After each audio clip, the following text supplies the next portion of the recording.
teaching. We're not going to get into that one tonight. But that's another hint. And all of these different things, what we want to keep in mind, that the Holy Scripture was inspired to be written by God Himself. So one of the things that we have learned is that every letter is strategically placed. Keep that in mind. Okay? Oh. Anybody see anything else? Yes, sir. I'm saying this a lot. Yeah, that's what. What's that? It's an olive in every word except for one. Okay, so we're seeing some olive. We're seeing a pattern there. So that's what you see. Okay? So now, what you notice is that in the first two words, the olive falls in the third position. In the next two words, the olive falls in the first position. There's no olive here. Why? And then the last two words, the olive falls in the second position. Now what this is actually doing within that verse, it is hinting towards a teaching. During the first, now let me just say this. Because it has 7 words, now we're getting into some of the prophetic meaning or some of the spiritual meaning of the different scriptures. And we're still focusing on the first verse. Because it starts off with 7 words, okay, it actually is in alignment with 7 days of creation. Okay, there were 7 days of creation, and each of these words accounts for one of those days. Now, on the first day, we see that the Creator is, or the olive, which is symbolic of the Creator. Let me tell you that much. Because it's the first letter, that's number 1. It's also symbolic of the Creator because the olive is actually the ox. The ox is an animal that's known for its brute strength. So it's a symbol of being powerful, which is one of the reasons why it begins the word here, Elohim, which means God or mighty ones. Okay? But the reason why it's in the third position is because during the first day and during the second day, God hadn't really revealed His fullness to mankind yet. There's a passage in Exodus where He says, the Creator talking to Moses, He says, Abraham, Isaac, and Jacob, basically, they knew me by the name El Shaddai, but by my name Yod-Heh-Wah-Heh, or Yahweh, I was not known to them. Doesn't mean that they didn't know that name or that appellation in particular. What it means that there was something about His essence that had yet to be revealed to them. So the letter falls in the third position because there was still something concealed about God. But then you notice on the third one, it's the first position. And in the fourth one, it's the first position. Because what you'll find in the third day, God actually reveals Himself. He first reveals Himself to Israel. In the third day, at Mount Sinai. In the fourth day, He reveals Himself again to Israel, but in the form of a man. The fifth day, why is there no olive? If the olive is symbolic of the Creator, what does this tell us about the fifth day? Okay, now with the fifth day can be compared to the time when man came to his fullness, as far as taking dominance over the earth. Because remember, after the early church was scattered, you don't have a lot of history about our people anymore. Because now you have the rise of the Roman Empire and everything that they have done. But now you get to the last two, and then it's the second position. Why is it now the second position? Because during the sixth day, and especially during the seventh day, God is going to be in humanity. Okay? But that is something that's hinted at just from looking at the use of these letters. So that's another way that you can come to understand the Bible. Again, meaning beyond the literal sense. Okay? Everybody with me? Yes, sir. Okay. Let's move on. The darash, which is a comparative meaning or inquiry. So again, we're still sticking with Genesis 1:1. In the beginning, God created the heavens and the earth. But now what we want to do, we want to compare it with other things in the Bible. Okay? Dealing with creation. So in Isaiah chapter 41, one of the points that the Creator often does to show who He is in regards to other deities, other gods, let them bring them forth and show us what shall happen. In other words, tell me what the future's going to be. Then He says, let them show the form of things. In other words, if there's another God out there, let them tell about what happened aforetime. What they be, that we may consider them. And this is the interesting part. He says, what they be, that we may consider them. First of all, that we may consider the former things and know the latter end of them, or declare us things for to come. In other words, what I'm going to do, I'm going to give you the history of humanity, and within that history of humanity, I'm actually going to be teaching you what's going to happen down the line. You show me another God who can do that. He said, show the things that are to come hereafter, that we may know that ye are gods. See what that's doing now? That's tying right back into the strong point of the Holy Scripture, is the prophetic elements. There's no other book out there, with the exception of those that copycatted off the Bible. Okay, because the Quran is a perfect example of a copycat of the Bible. Some stories he told verbatim. Some stories he mixed up. And tying this back into one of the passages we looked at earlier, he says, remember the former things of old, for I am God, and there is none else. I am God, and there is none like me, declaring the end from the beginning. That's why we understand when we look at the first verse of the Bible, he done laid out the whole 7-day period for us in the first verse. And from ancient times, the things that are not yet done. This is what he's saying to us. Saying, my counsel shall stand, and I will do all my pleasure. So we understand now from this, comparing mentionings of the creation with other passages, we come to better understand what the Creator is trying to teach. So that's a comparative meaning. So that's the Darash. Now you have the Sod. Again, Genesis 1:1. In the beginning, God created the heavens and the earth. So the Sod is a hidden meaning, a spiritual meaning. So, two things we want to point out. I'll just go with this one. Two letters that I want y'all to remember. Aleph, Tav.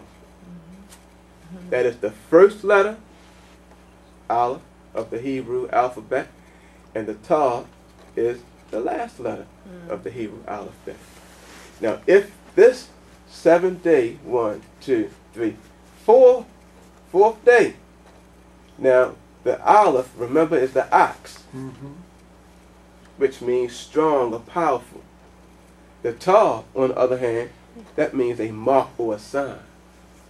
So whenever you see that Aleph and that Tav together like that, which is not represented in the verse, it simply implies a strong sign. Question, what strong sign are we going to get on the 4th day? Just think about that. Because that's something that's hidden in this verse. He told us right in the verse what he was going to do on the 4th day. Give us a strong sign. But on top of that, he does something else. Because you see this Aleph and Tav again. Aleph and Tav. But this time it's connected with a Wav, which is another Hebrew letter. This is the 10th peg. So what is this telling us? And this is the 1, 2, 3, 4, 5, 6th day. So there's something significant that's going to happen on the earth on the 4th day, and there's something significant that's going to happen on the earth on the 6th day. So within that verse, a spiritual meaning, a hidden meaning, which we actually were told. So John, when he comes to bring about his story about the life of the Messiah, he starts it off this way. And the reason why he starts it off this way, because he wants people to take their mind right back to how Moses started off. In the beginning. But then he says, was the Word. Tell me, what is a word? Letters. A word is Letters. letters that's put together to form a thought. That's what a word is. So, in the beginning was the Word. But then it says, and the Word was with God. What does that mean? Because now you got two different entities here. You got the Word, and it is with God. You got God, and you got the Word. You got the Word, and you got God. But then on the next thing it says, and the Word was God. So he's teaching us something. He's opening up something. Spiritual revelation. Something that, up to this point anyway, was hidden. It says the same was in the beginning with God. It says, all things were made by him. Talking about that Word. And without him was not anything made that was made. And you go down to verse 14, and eventually it's brought out, and the Word was made flesh. So this same Word that was in the beginning, that was with God, and ultimately was God, was made flesh. So in Revelation, you hear the Messiah make this statement, which now is an indicator that the language was changed. Because when you go back to Genesis, there was no Alpha or an Omega. But what you do find, there was an Aleph and a Tav. And you know what that's similar to doing? Like we do in our language. Everything from A to Z. That's what he was saying. So when he said, I am Aleph and Tav, he's talking about right back here in Genesis chapter 1, this is me. In other words, I am that Word. You see? In the beginning, created. See, right there, there's a stop. Because something was created. Who created it? But what was created? Mighty ones. Aleph through Tav. That's who was created. And they created the heavens. And Aleph through Tav, the earth. So that's why John brings that out. In the beginning was the Word was with God, the Word was God, and all things were made by him, by that Word. That's in Genesis. But until the spiritual revelation comes, we don't know that. We don't understand that. So it takes that Spirit to reveal that to us. In closing, what are you talking about? Another important awareness students of the Bible must consider is the existence of what? An opposing force. Now this is the elephant in the room, so to speak. This is that part of the Bible nobody wants to talk about. Everybody wants to talk about the love and the blessings. But nobody wants to talk about that opposing force and what that opposing force has done. So let's touch on that briefly and then we're done. There's no marvel, for Satan himself is transformed into an angel of light. Talk to me about that last clause. Is transformed into an angel of light. What does that mean? That he can take on that. He can change into something that looks good. Therefore, it is no great thing if his ministers, what's that tell us? Yep, he got his own church. That means that Satan, first of all, he can come and he can look like one of the angelic beings of light. He got ministers out there also be transformed as the ministers of righteousness. In other words, if they're transformed as the ministers of righteousness, like as was said, That's not what they really are.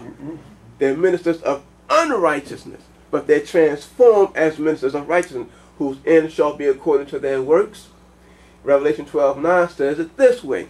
And the great dragon was cast out, that old serpent called the devil and Satan, which deceiveth the whole world. So now, you take your mind back to those verses we started out with.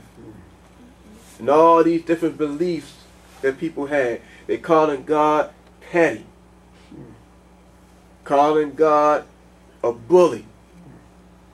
Referring to him as an invisible man in the sky who's going to do all of these cruel things to you, but supposed to love you. Remember, there's an opposing force out there that deceiveth. And what that means, it causes people to believe something that's not true as though it is. Just like we were taught about Santa Claus. How many of y'all actually thought there was a fat man coming in the house putting some gifts underneath the tree? How many of y'all believe that a bunny rabbit actually laid colorful eggs and used to run out in the field to try to find them? These were lies. Deceptions.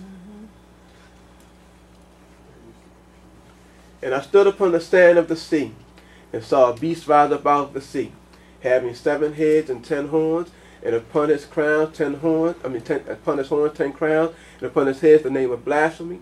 And the beast which I saw was like unto a leopard, and his feet were as the feet of a bear, and his mouth as the mouth of a lion. And the dragon, that same dragon, which deceiveth the whole world, and the dragon gave this beast, his power, and his seat, and great authority. And I saw one of his heads as if it were wounded to death, and his deadly wound was healed.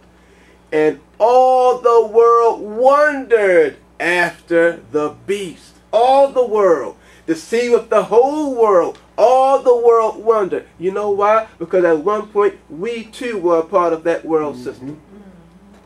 In one way, shape, or form. But we've come out, as is also said in another place. So, in the upcoming seminars, we will examine the development and doctrine of the Holy Scripture, as well as those who are the trustees of it. Any questions?